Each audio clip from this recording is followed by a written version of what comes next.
สบายดีทุกคน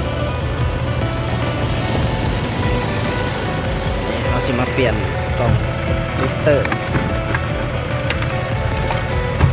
ตัวนี้เป็น1/8โอ้ยบ่มีนะซ้ำเมกบ่มีแนวมัดซ้ำแคทเบิ่งลูกค้าออกมันเท่าไหร่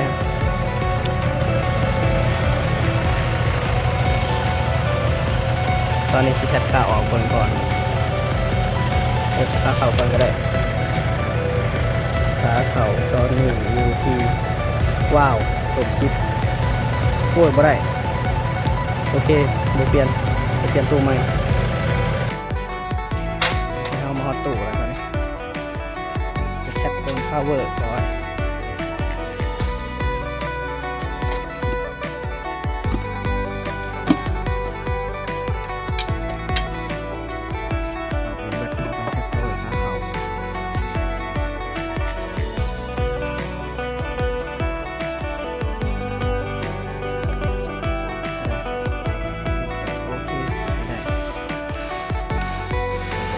เปลี่ยนใส่1ออก16เนาะเบิ่งว่าใส่1ออก16มันสิออก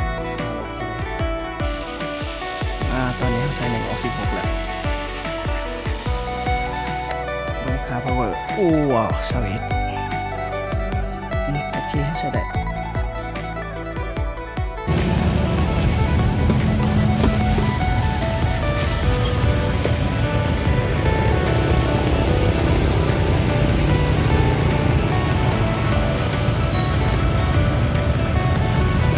DIY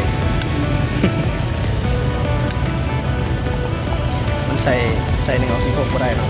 ต้องตัดอย่างเดียว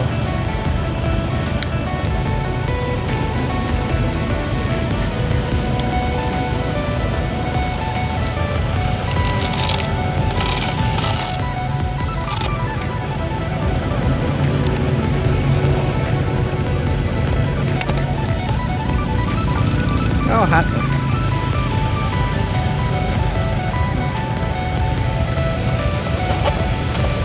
เปลี่ยนตัว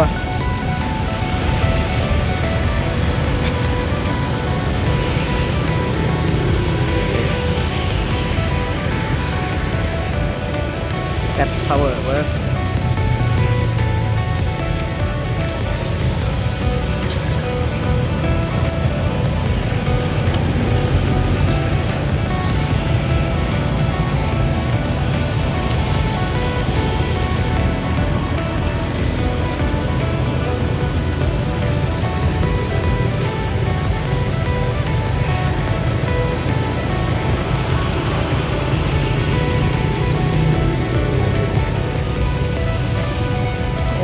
งามโอเคสวยงาม